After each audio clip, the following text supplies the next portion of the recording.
Gather round, friends, new and old, and welcome to the Roast and Toast podcast. We are your wonderful hosts, David, Jennie, and Philip.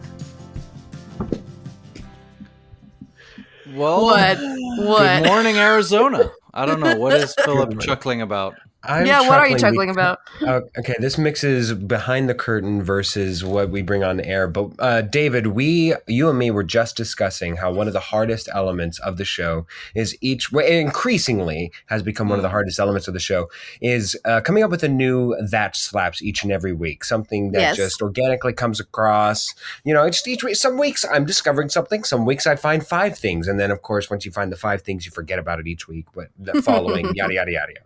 And so I completely forgot on that note, one of the increasingly harder things to do each and every week is remember what the hell I did that week. Because until that music comes on, I forgot that I need to come up with something that happened to me this Something week. to say. Right? Something to say about this. I feel that happened to me this week where I have been enjoying my That Slap selections the last couple of weeks. And I'm like, wait, I need to have something new. Oh, no. Mm-hmm. On that note, I just came up with a that slaps. I do not have to resort to something that only kind of slaps. I'm good. It's a half slap. A half slap. No. This one's a full slap. Oh, well, the one that will happen one that later on was in the episode. Maybe gonna be the slap is what would have been a semi-slap. It's just a lap, but the one that's today is a full slap. All right, Jennie, what happened to you this week? I mean, there was so much happening. I had literally something going on every single night. It was absolutely bonkers. But here's some highlights. I'm actually starting a new adventure next week. I'm not sure how much I can talk about. But don't worry, Jennie, it's just us. Well, we're going to deep dive into Jennie's past here. So I have an old dream of mine of wanting to either try to or potentially work in a museum. And I finally have got everything all sorted out to start volunteering at a museum next week. So I'm very excited about that. That's amazing, Jennie. Congratulations. Thank are you you expecting the full Ben Stiller treatment of Night at the Museum and go meet Robin Williams, Hank Azaria, the whole crew? Oh, night guard realness. No, it'll be a smaller local museum. And it sounds like I'll be starting in the education realm. So is this gonna build to like one day working in the Natural History Museum or something, or is this like a life goal accomplished? You're done. You've done it. Amazing. No, it's gonna be progressing into more involvement. Maybe not volunteering in the future. I would like to potentially even get my master's degree in it. So we'll see. It's just baby steps right now. So that's what I got this week. Delightful baby steps. Speaking of baby steps, David, where did you tiptoe to this week? What did you do? What did you dance around with? I don't think anyone wants details of my week. I've been sick. Oh, but not feeling sick. We had a streak, David. We had a streak of you being healthy on this podcast. But this is not nose head cold sick, which is that was the streak. This is gut. This is the other end. Oh, and it really wasn't too bad, but it did mean that I couldn't go to work. I could not work. There was no way I was going to be able to work in a bar, running to the toilet every hour. Oh no! And spending 10 to 20 minutes on the toilet. It was not great, not great, and it lasted days. Normally that kind of thing is like one day, and no, this lasted days. Wow! To the point where, I guess we're just talking about this now. I called the doctor on the day that they finished my doctor finishes at 12 and they have the afternoon off or something. And so I got patched through to one of the other doctors. And the first thing they were like is, well, you should have called this morning and you would have gotten your own doctor. I'm like, yeah, I don't give a shit. Just help me. And she was like, well, it's not urgent. So just call in the morning and speak to your doctor and whatever. And so I called them Friday morning. They want a stool sample. Oh. But they were like, oh, but we're going to be closed for the weekend. So bring it on Monday. And Did you tell them? I'm already kind of better now. So not 100%, but I'm better-ish. Again, I don't know if this is podcast material, but it is now. It is now. I've never done that before. This is a weird thing for me. I'm not excited about delivering my poop. It's going to be a hard task for you, David, especially if you told them directly on the phone that you don't give a to then give them a stool sample. God, I was waiting for Good that one. joke. I was waiting Good for it for one. so long. Good work. It was percolating. Yes. Let's move on. Let's move on.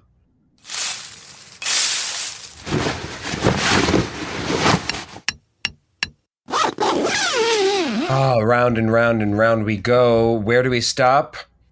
Nobody knows, but we do stop here on the subject of our monthly calendar of one of our favorite segments of each month, the Am I the A-hole question. Hear ye, get up on the judging stand myself. I will wear my little wig, my little white ruffled wig, yes, right there. And, ooh, what is that? That is my gavel. It is official, it is final, and it is bribable. Guys, I have two stories. Don't you shake your head. I am very bribable. This is not the Honorable Judge Philip. This is just Philip judging. That's the clear-cut difference. Guys, I have two stories here, rather, for both of you. I believe, David, I gave you the choice last time as my rendition of this prompt goes with whoever I elect first gets to then choose whose side they want to defend, and then it switches with the second story. So, Jennie, I will read the story, and you get to decide whom you wish to defend or which side of the defense of whether they are or are not the a-hole you wish to go forward with. So just keep that in mind, Jennie, as I tell you the following story. Okay, I'm listening. My wife, named Laura, who is a 35 female, and I, a 33-year-old female, wanted to celebrate our daughter's, Ava, aged 8, birthday by having a party and inviting everyone in her class.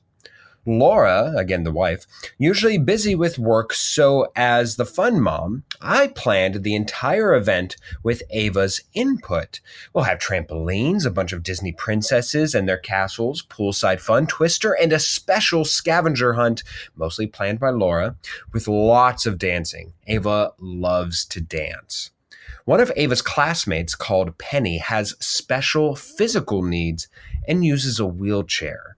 Her mother gave us a call and asked about the activities. We explained everything, and she said Penny would feel excluded if everyone was dancing, playing inside the castles, or swimming while she just watches from afar. She asked us if we could modify the party so Penny would be able to join in on the activities as well. I said I had already planned everything and was mostly focused on Ava's wishes for her birthday. I also said if there was something we could add to the party, I would, but I wasn't canceling anything. Penny's mom called Laura and I a show-off, an inconsiderate, and ableist, and said I should have also considered Penny in my plans. Laura says I did the right thing because the party is really about Ava and not anyone else. I kind of feel bad for the kid, and I wonder if I am indeed an a-hole. Now, Jennie, you get first draft pick at this. Whom would you like to defend? Penny's mom or our main character? So Penny's mom or Laura are the two options, yes? Yes. Okay. Just wanted to make sure. There was a lot of names going around there. Yes. I will go with Laura. You will go with Laura, the main character, who Ava's she will be defending. mom, yes. Mm-hmm. David, would you like to go first or second? I would like to go second. Okay, Jennie, defend Laura here in this case. Your Honor, may I take the stand? May I approach? You may. Yes, you may. Thank you. When it's your daughter or your son's or your child's special day, it is their special day. It should be revolving all around them. It's the one day a year they get to have where everything is about them. They get to eat what they want to eat. They get to enjoy what they want to enjoy. And everyone's there to celebrate with them. Now, it's one thing to create an inclusive environment, but it's not okay to be creating an environment or changing the itinerary for someone who can't complete everything. It is Ava's special day. She's turning this age. She gets to have the say. If anything, Ava is well, I shouldn't say that. Ava is the leader. It's her choice. And Lara's just there to plan it. That's all I'm saying. That's short and simple. Go ahead, David. I'm going to say that these two parents could have chosen carefully a select few of the closer friends of their daughter Ava to invite to this party, especially, I'm sure, knowing beforehand that there was someone in the class who was disabled. They chose to invite this person, knowing full well that they were planning activities that would not be inclusive towards that person. And so I do think that that person is the asshole. You could have, I know you're trying to plan the party around your daughter, but a party, especially at that age, 8 years old, is meant so that everyone can have fun together celebrating the birthday person. And so to invite this person, knowing full well that they're going to have to sit on the sidelines and watch as everyone else has fun, is kind of cruel. So yeah, I think some thought could have gone into this. It shouldn't even be a question of changing the plans. The plans should have been different from the get-go. So yeah, I mean, I think at last minute to put this child in this position where they are feeling excluded is wrong, is nasty, and unfair. So yeah, I think that Laura and wife, you are the asshole. Jennie, a rebuttal, if you would. I'll be honest. I just woke up like 45 minutes ago. I don't really have a brain right now to do the Your rebuttal, Honor, so. relevance. Your Honor, I rest my case. Don't you relevance me! Don't you relevance me! Jennie rests her eyes and rests her case. I have to give the knockout punch to David. In the morning. Yeah, Yes. I had nothing else to give. David, just take it. David takes the point, and so here we go. We will now switch over to the other story. Hold on. Yeah, hold on. Sorry, before we do, who do we both agree with the stances we took? I think do, but I had to convince myself to get there. Initially, I was like, no, don't change your plans. What, just for one kid? No, but then I realized, like, wait, that is actually kind of it is nasty, a social event whenever Yeah. kids are that young. It's not just. But it's also it also hits so much harder when you can't be part of something. So I do think that was terrible planning. From the get-go. It is terrible but planning. also kind of nasty not to find a way to include that child. You know what I mean?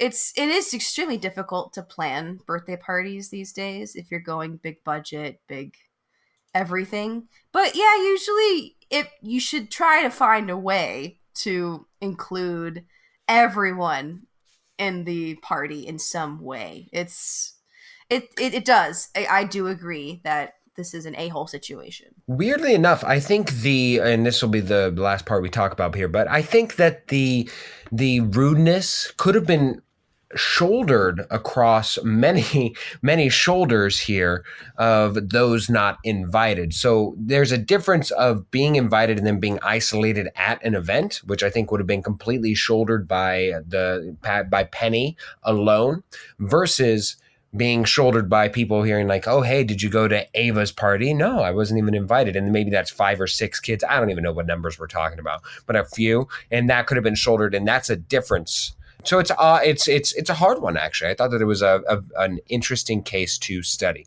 All right, David, as you listen to this story, realize that you get to decide which side you want to represent in this case. All right? Check. I have been with my fiance for 9 years, and we are getting married in 3 months.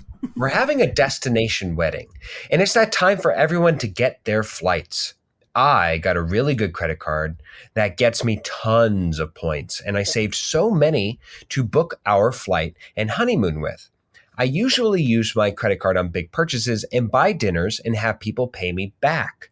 My fiance told his mom about all our points, and she suggested we can get her flight and his brother's flight, and she'll pay us back in order for us to get points. This is where it gets interesting. My soon-to-be mother-in-law hasn't worked in 10 years and refuses to get a job. She is young enough to work. She gets money from the state to get by. My brother-in-law works, but is an alcoholic and doesn't manage his money well. I told my fiance they need to pay us before we book it, and he said he's not sure how much it will be, and he is going to book it for them.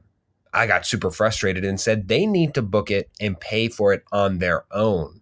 We have a lot of stuff to do, and hand-holding grown adults isn't on our to-do list. He said he understands and doesn't know what to do. I told him let's discuss it later because I was getting upset and didn't want to lash out on him. I feel like I might be overreacting, but this doesn't sit right with me. Am I the a-hole? David, whom do you wish to represent? Or which side of it? Is she or is she not the a-hole? Which side would you like to represent? I wish to defend her and say that she's not the a-hole. So then, Jennie, you will say that she is the a-hole. She is the a-hole in this case, So, okay? I need some clarification. So they're purchasing tickets for them to come with them on their Flight honeymoon? tickets, yeah.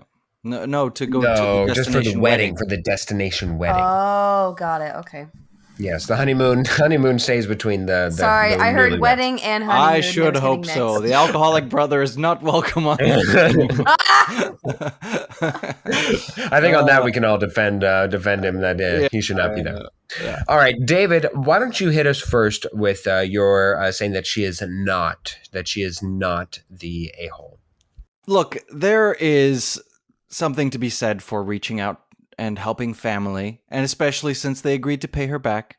But when we're talking, this is not a dinner where everyone, even an expensive dinner, everyone owes me $57. No, this is hundreds, if not, could be up $800, even $1,000. I don't know where the destination wedding was. You didn't say, did you? No, details. So this is in the hundreds, close even maybe to $1,000, right?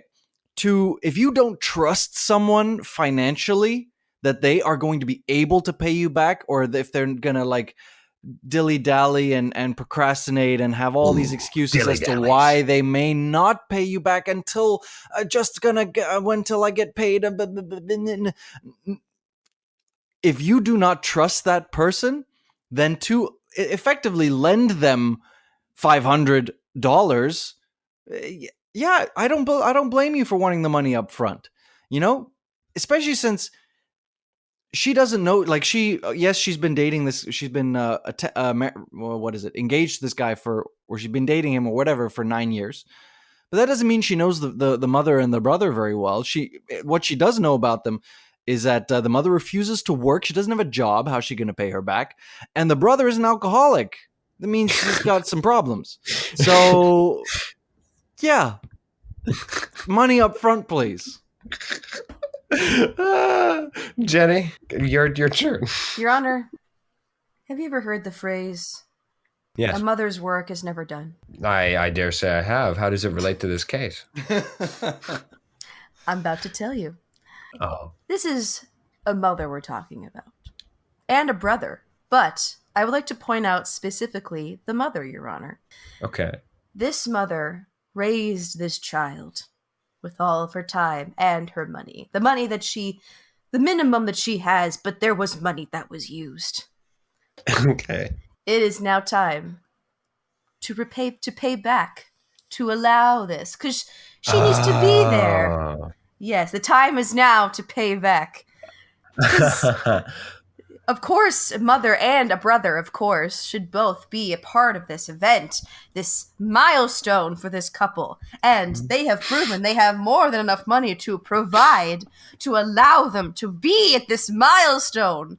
Alcoholism aside, this is not relevant. I don't even know why I'm bringing this up in the first place. If we can merely tiptoe beyond the fact of his alcoholism, his dabbling in alcoholism. Like this banana, we must tiptoe away from the alcoholism because the issue here is money. Gesturing at us with a banana. I am. This is my breakfast. It'll be used for its multi-purpose. Damn it! Yes. Yeah. Yes. I'm going to say that the premise has already been set that everyone's going to pay for their own ticket. And clearly the mother and brother have agreed to this premise because they have said that you pay for it and we'll pay you back. The question is whether or not she can trust them to pay her back. And it's not like she's rolling in it. That has not been set in the story here. It's just that she has a really good credit card with great rewards. If they're so concerned, if they're so concerned, there's ways of going about tracking and reminding them to pay them back. There are apps out there. There are methods of communication that can be used if they're so concerned about being paid back this money. Even I'm sure there could be some negotiation to, if not pay up front, to we can establish here that they can use these systems to make this happen. As is in most cases of the courtrooms, Jennie, I would like to offer you one lifeline. Would you care to accept it? Yes, I would. Yes. Jennie, could you perhaps enlighten me or give some reasoning as to what your thought may be on the fact that it was chosen to be a destination wedding in the first place? Do you think that the mother would have gone and if it was local and asked for her ticket to be paid for or accommodations to go if it wasn't a destination if it was wedding? a local wedding, she definitely would go. Interesting. David, any Again, the premise has been set that she will pay them back. She's agreed to the destination wedding. She will pay them back. You get it and you get the points, and then we pay you back. Evidently, this could be a ploy by someone who is clear, again, not had a job for 10 years to get their flight paid for. And do I still owe you money? I totally forgot about that. What? That's the way I see this. And clearly the trust is not there. And the son, the fiance, empathizes with that feeling that our main character is having, because he, as you said in the story, he understands where she's coming from. So there you go. You make very valid points, David, and I think it's pretty obvious that that I'm going to have to rule with Jennie on this one because she used a banana as a tiptoe. Yes! Props! For no other reason than the banana. Props are used, and she also bribed me with said banana for my own breakfast. This case is closed. This case is closed and the banana's open. Yep, it is. It's being eaten right now. It's it. All right. Before we leave, in this court. I want justice. Do we all agree with where we were arguing and going? Jennie, I cannot imagine you agree with it. I impress myself with how hard I worked to make the argument be on the aligned side, because I definitely do not agree with myself. I would not trust this mother or brother with any sum of money. Oh no, God no. Here's the two things though, because I mean, I very obviously think David very vitriolically believes in his own stance. Yes, obviously. Two things that I have majorly in opposition with this. One is indeed the thing of a destination wedding. I think you are the biggest booty hole in the entire world if you have a destination wedding.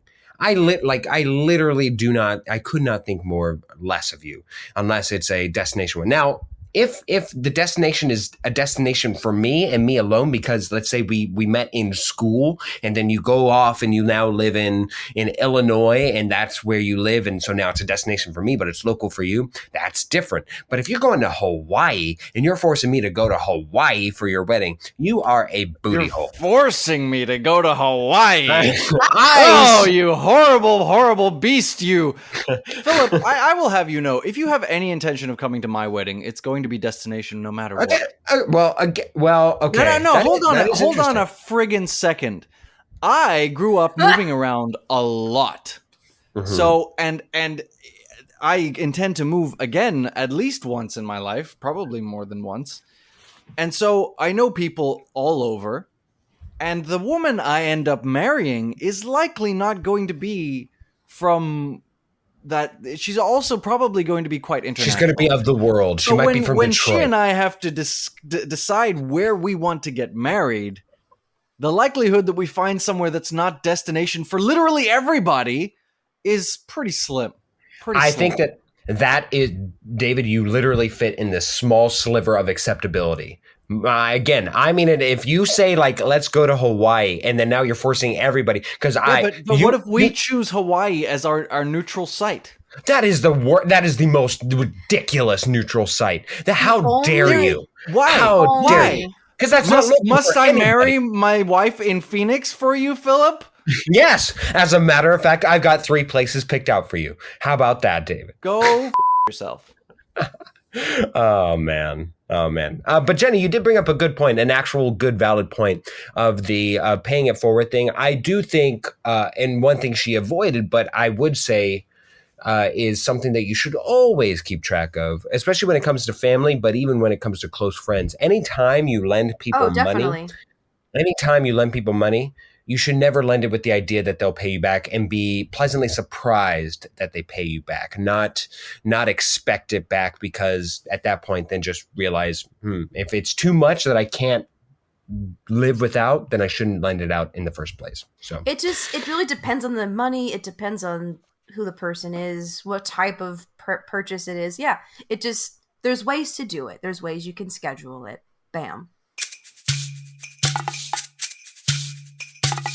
Our mini segment this week is Fun Factoid, and I've prepared a few facts, one true, one false, for you guys to decide which one you think is the true and which one you think is the false fact.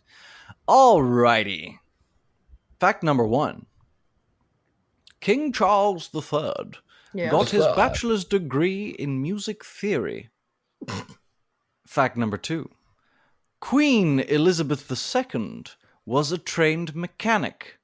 One of these facts is true, and one of them is false. Music theory? Can I ask, because I know nothing about the royal family, are these the last 2 monarchs of our mother so nation? King Charles, the current monarch, and then Queen Elizabeth, the one who just may she died. rest in peace. Yeah. Yes. Who do you wish to go first, my liege? Jennie.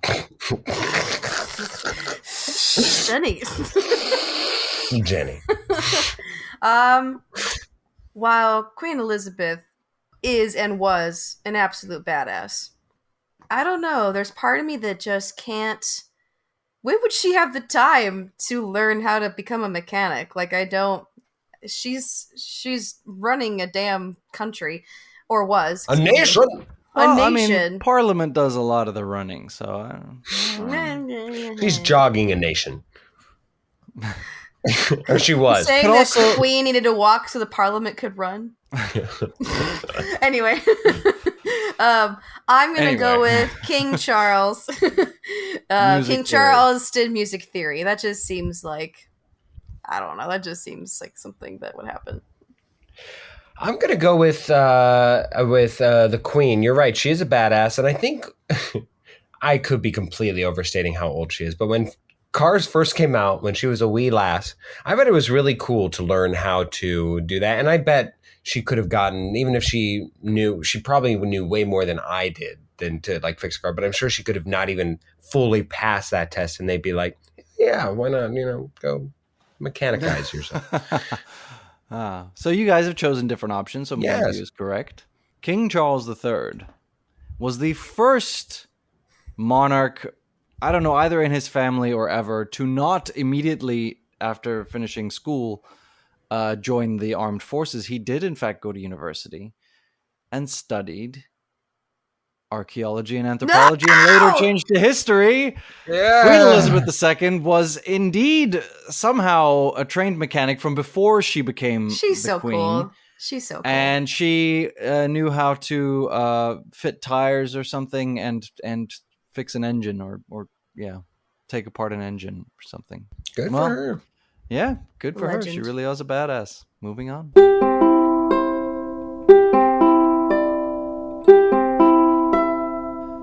Today's game section is brought to you by Angel DeMichael, the hairstyling extraordinaire at Aquarius Hair Salon. Ready to rock a head-turning new look? Call or text Angel DeMichael at 623-203-6867 to book your appointment today. Whether it's a trendy haircut, a vibrant color, or a glamorous updo, Angel has the skills to make you shine. Don't miss out on the opportunity to elevate your style game. Contact Angel DeMichael at 623-203-6867 and discover the magic of Aquarius Hair Salon. Your perfect look awaits! All right, so we're moving on to the game for this week's episode. Now, before we do that, I would like to introduce a special guest. She is a fellow performer, as we have had many performers on this podcast, but she is quite legendary. She is a businesswoman, a successful entrepreneur, and she is a Jill of all trades. Please welcome Samantha Belle to Roast and Toast Podcast. Hello, Sam. How are you doing? Welcome, Oh my goodness. Samantha. Yes, what an introduction. So happy to be here. Yes. Thank you. And it's very fitting. So I know Sam from doing caroling, actually. We met doing Dickens Carolers together over here in good old, the snowiest place in town, Phoenix, Arizona. But when she's not performing, tell us a little bit about what you do. So you are a coach for up-and-coming entrepreneurs or creatives. Please tell us more about that, because it's fascinating. I love following all your content about it. Go ahead. Thanks. Yeah. So I am a certified NLP practitioner, hypnotist, generational clear tapping facilitator. And so I work with energy and the subconscious mind, and I like to bridge the woo and the do for entrepreneurs and creatives. So I work a lot with imposter syndrome. I work a lot with entrepreneurs that are 9-to-5ers and kind of switching into the online space. And so I partner with different companies. I speak on stages all about motivation, but from a subconscious place, and or productivity from a conscious place. And that's my shindig when I'm not performing. Yes. And then for in the performance world, she likes to dress up as Maleficent. Yes. Yes, Yeah. so tell It's us more about that. Magnificent for copywriting. Oh, there you go. Yes, Excuse me. Yes. Yeah. I do quite a few things, and it's kind of funny because I can list them real quick. But out of all of them, when my wife told people at work, like, I've got a movie on Amazon Prime, so I'm an actress. I do crew work as well. I've cast for some pretty cool things. Can celebrity drop. And so I do music videos and TV and commercials and feature films and stage and all of that. So I act, I sing, obviously, and then I cast. And then outside of that, I do work for a live action game show. So it's an interactive game show, and I'm contracted through the military, and we go around the world to military bases, and I do my Samnificent. And it's pretty funny because I have horns, right, that are quite large. And the goat horns. yes, the Maleficent horns. Ram horns. Yes, Exactly. Yes. Ram horns. And the Sam horns. Yeah. The Sam horns. Yes. Sam horns. There you go. All right. Well, let's get to know you a little bit better, a little bit deeper, closer to the heart. Guys, let's go on with our questions. Who wants to go first? I'll go first. Sam, where have you been in the world that you would never want to visit again? Well, that answer has actually recently changed. So I was in Okinawa, Japan for a few years, and Wow. it just kind of ended up being the catalyst for completely flipping everything on its head. I ended up leaving there single and with 2 suitcases and $2,000, and moved across the world to kind of restart my life in 2017. Oh, wow. Samantha Belle is my stage name, and is what she's like the persona that I kind of created, landing here in Arizona in 2017. I'm from North Carolina, but I knew I couldn't go home. I'm super close with my family, and I knew I'd get stuck. So anyway, I ended up here, so it'd be closer to LA, and then I didn't leave because I love it here, and I still work in LA. And so I said I would never, ever go back because it was horrible and I didn't like it. But then I did end up going back this last April, so just a couple months ago. Oh, there you go. Oh, wow. Yeah, and it was super healing, actually, and I'm not itching to go back again, but it ended up, it was actually a really, really, really great trip. So I'm not as against it as I was. All right, Phil, go ahead. Yeah, that's wonderful to hear. What would you say is the worst trait or thing about your best friend, or one of your best friends, if you don't want to, if people know, like, oh, this is definitely my best friend, and you don't want to make it that easy of breadcrumbs for you? Yeah. Since coming to the States back in 2017, I have done a intentional job of reshaping my little circle. So unfortunately for me, that means that my friends are crazy stinking successful. And sometimes, pretty much all the time, they all make more money than me. And so they're talking about going on these, the entrepreneurship It's like a cruise line for entrepreneurs, which I think is so cool. They put the ship in entrepreneurship. Yes. Yes. And I'm like, oh yeah, yeah, your yacht. I caroled this weekend, which is still super cool, but I feel it's still a cool thing to do. We're driving all around the state and singing for people. It brings them joy. It's still good. It's still great. I love it. It's one of my favorite things. But when I'm sitting around people that are having more expensive favorite things, I feel the need. I have to really control the need to compete and just allow their cool things to be cool. I got you. Well, here's a little performer question. This is a question I always ask people whenever they come on the podcast, especially if they like to sing. What is your go-to song at karaoke, Sam? I've got two. It depends on what kind of repertoire the karaoke has. So if they are sporting some Disney and musicals, those are going to be my go-to. Poor Unfortunate Souls is my kind of warm-up song. Yes! When people go earlier than I'm ready. If they do not have Disney and or musicals, then Evanescence. Oh, yes! That's one of mine, too. Yes, that's one of mine, too. Nice. Excellent. We'll have to, if we ever end up at the same karaoke spot, we will sing that as a duet if you'd like. Are you in? Heck yeah. Okay, so let's move on to the game. So we're doing something a little out of the box this week with our game. First of all, this game is what I've called, there is an online gaming system this is kind of inspired by, but we're not going to call it that because of copyright. What we're going to call it is, we're going in the meme direction with this just to make it funny. It's called Gotta Go Fast.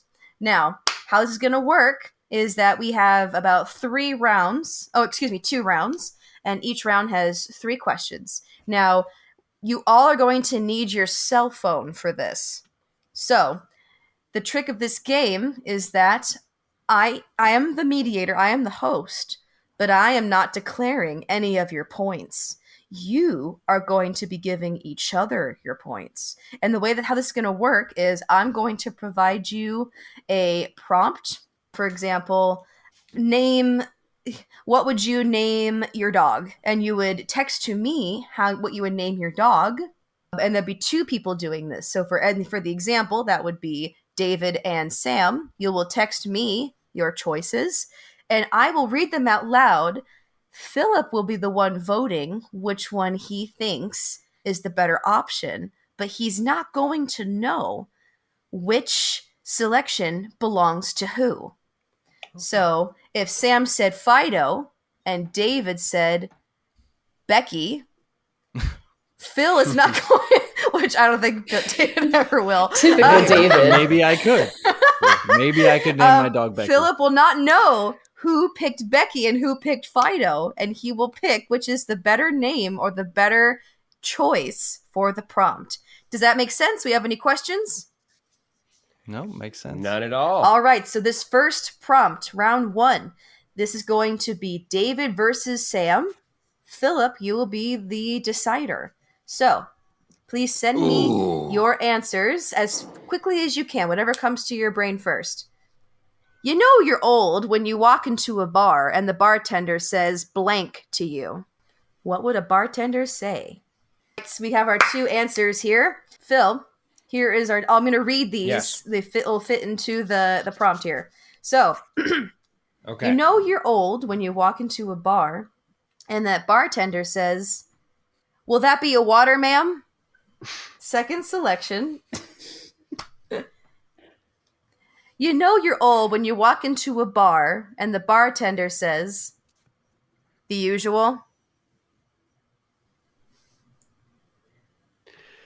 Aside from the fact that I cannot imagine that in the lickety-split moment that David was given the prompt, he would go so far as to give himself a sex change, or a gender change, I should say. I was saying, ma'am.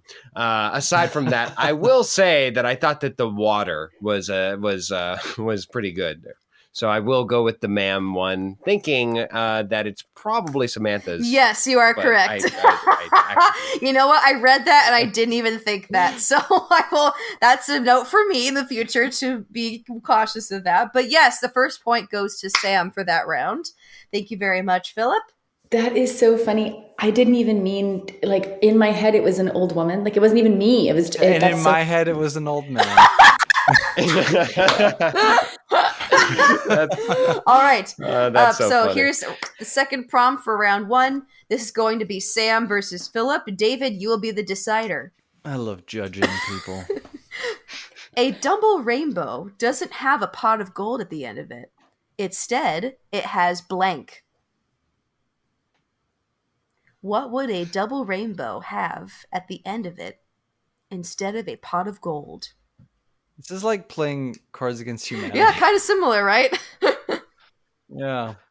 Here is our 2 options for you, David.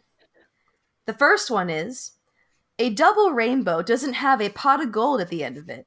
Instead, it has leprechaun orgies with rainbows as black bars.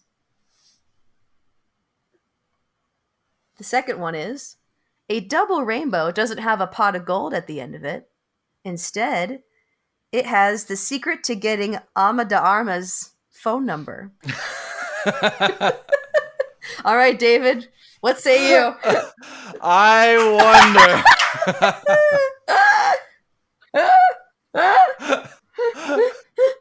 I can tell that everyone's working very hard on their answers. Right. Well, I'm seeing someone right now, so I'm going to go with the leprechaun orgies.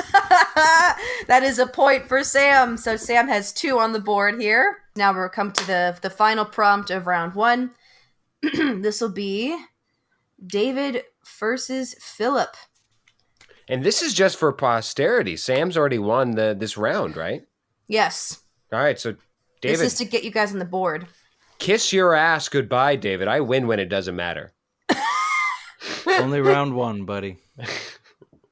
All right. And Sam, you are the voter, yes. What is the first thing you would do if you found out you could time travel? So we have our 2 answers on the board. All right. All right, Sam. What was the first thing you would do if you could time travel? One person said, wake Stephanie Meyer up from her fever dream that led her to write the Twilight series. The second option is, go back to convince younger self to take dance classes and buy Bitcoin. Ooh. I'm one of those people that is not mad at the Twilight series books. I think they're much better than what they ended up being later. I think the books, aren't as bad. And I'm a stickler for some dance and Bitcoin. So I'm going to go dance and Bitcoin. All right, it's dance and Bitcoin. That means David gets the point. Way to know your audience, David. Way to frickin' know your audience. Hey, look, I wish that I friggin' was the salsa king. I mean, you know how great that is at parties? Anyway. All right, so we're moving on to round 2 here. We are going to just kind of do the same order backwards for putting in the answers. So this is going to start with Philip and David again, with Sam voting. Name the title of an action movie starring frogs. What would the name of an action movie be for an action movie starring frogs? Oh man, I got so many coming to my little head. I know, my brain's thinking of all the answers and I'm like, I'm not playing, I can't provide them. Our 2 options for action movies starring frogs, we have the movie titled Jump Scare or movie title Quantum Leap. Ooh, Quantum Leap is a thing, isn't it? Isn't that a movie already? It's I think it's an old education system. It's like a pad with like a stylus, and you would. Oh wait, no, I'm thinking of something else entirely. Excuse me. I think there is a TV show that came out recently with a similar title. I like Quantum Leap, Quantum Jump. Yeah, Jump Scare for me was going more horror than action, so I'm going to go with Quantum Leap. Dang it! All right. That's David's point. We got Sam 2, David 2. Phil, let's get you on the board, buddy. Jeez, all right, so a little part of me dies each and every week when I lose these games. I'm not going to be asked back. Oh no! All right, so let's Next prompt here, Sam versus Phil. David votes. What's the fastest way to upset a chef? How can we grind a chef's gears? You know what really grinds my gears? Okay, Peter. Peter. I have considered dressing up. If I could find someone to be Peter, I would love to do Lois for like a Comic-Con or something. Peter Griffin! Oh, Peter, stop. Peter! I love Alex Borstein. She's awesome. All right, we got one answer in. David, what's the fastest way to upset a chef? One person said, to not give them a kiss to show your appreciation of a good meal. The second option is, shout Lord of the Rings quotes every time food is delivered. What say you, David? I don't know that would upset a chef. Depends on the chef, really. I'm going to go with the first one. To not give him a kiss after to appreciate the meal. All right, Philip is officially on the board. Hey! Yay! That's 1 point for Phil. Prompt 3 for round 2. Sam versus David. Philip votes. In the new Batman movie, Batman will no longer be fighting the Joker. The new villain's name is... We have our 2 responses in. Philip, your 2 options are, the new villain's name is either Froggy Boy or the IRS. Froggy Boy or the IRS? I gotta say the IRS, unfortunately. That's definitely the fun. Yeah. That gives a point to Sam. And I thought David was pulling one on my leg here. I thought you were laughing that at was your own Sam. thing. Very good, Sam. Very good. And I think that makes Sam the winner. She has 3 points. So she is the winner. Okay, yes. There you go. There was a tiebreaker, a round 3 tiebreaker, but we have a clear winner here. So unless you guys want to play it, would you like to play the tiebreaker? Let's just do it for funsies, and we'll have you, Jenny, judge this. I will be the judge. Even though you know, we'll each say it. We don't even need to text her because she'll already know. Now I have an abbreviation. I will provide you a combination of letters, and I want you to tell me what you think this abbreviation would stand for. Now, if there is a popular one, I want you to try to think outside of the box and come up with your own. Okay? Yes. What do you think Oh, yes, text me, please. What does the abbreviation DTB mean? Actually, no, you don't have to text me. Just tell me out loud, because we're not keeping secrets anymore. Because it doesn't count, right? Yeah, it doesn't count, yeah. Down to bake. Oh! Yes, excellent. I'm always down to bake cookies and pies. Now, yes. David and Phil, what say you? Dump truck booty. Oh, there it is. Thank you, Phil. Dum, dum, dum, dum. David, what say you? I'm going to say David taking bath. Like the AIM, the BRB, when you get away from your computer. Like, I'm not available right now. David taking bath. Yep. Is there obviously, go ahead. Is there not a more clear personification of each person's little nugget of their mind with this? Where we each took it, I think it was absolutely not, because my mind immediately went down to blank, and since that was taken, I thought, let me think outside of the box. Well, either way. Well, no points are being given, but it was fun to see what everyone would have come up with if it was needed.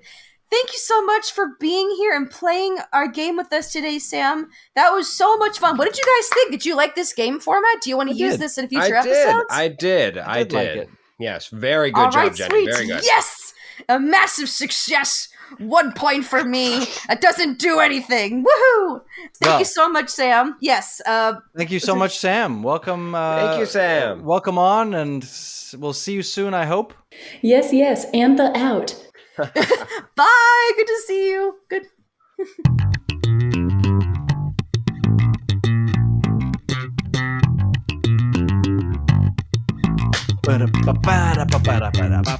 Oh, that slaps. That slaps. So here's we've all brought to the table, as we always do every week, something that has tickled our fancies, whether that be a song or a film. Now, I will start this week in my gruffly coffee voice. What just happened?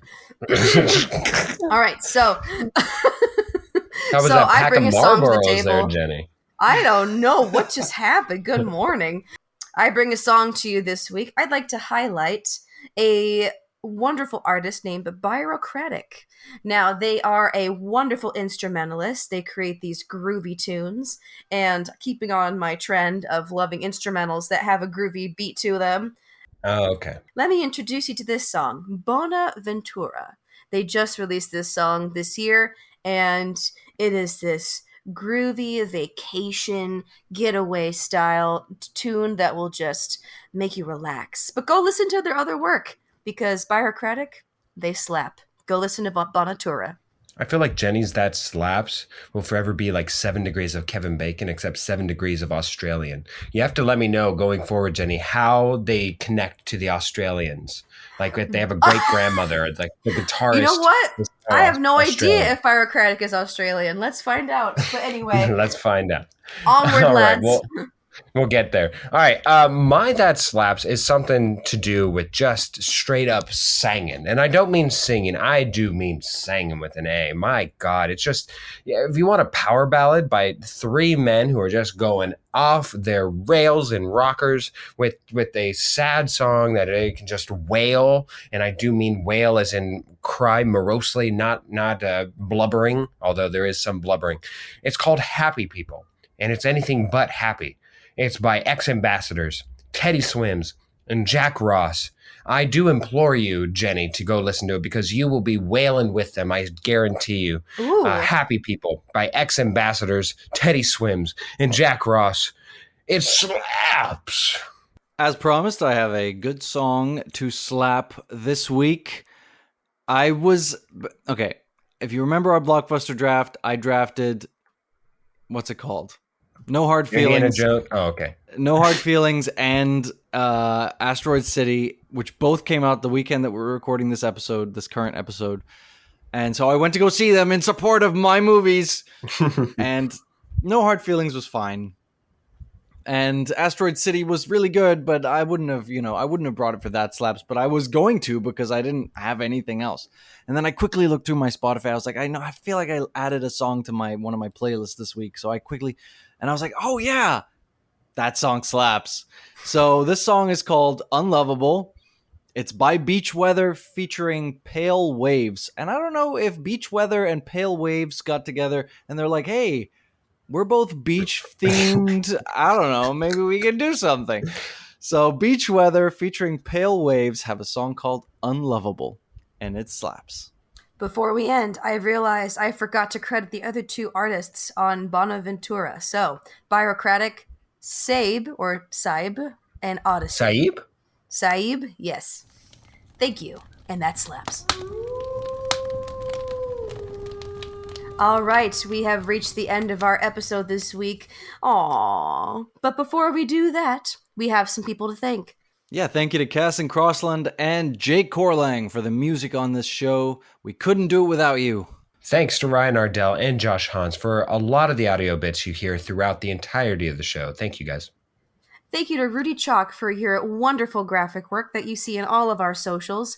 And thank you to you sweet, sweet listeners, for always tuning in and just staying on the train with us every week. Thank you so much. Now, if you haven't already yet, what are you waiting for? Please go to all of our social media and follow us. Follow us, dang it. Facebook, Instagram, Twitter, and now officially TikTok. Whoa! We're on TikTok now. Go find us under Roast and Toast Pod.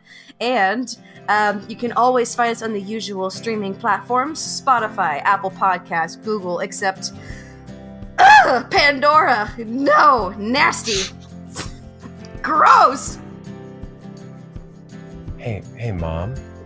Yes, honey. I think, and don't freak out, don't look at it straight in the eyes, but I think there's a bear behind us trying to sneak up on us. Oh, I know, he tries to tiptoe near us all the time just for this banana, but we just wait till he gets closer and then we throw it to him.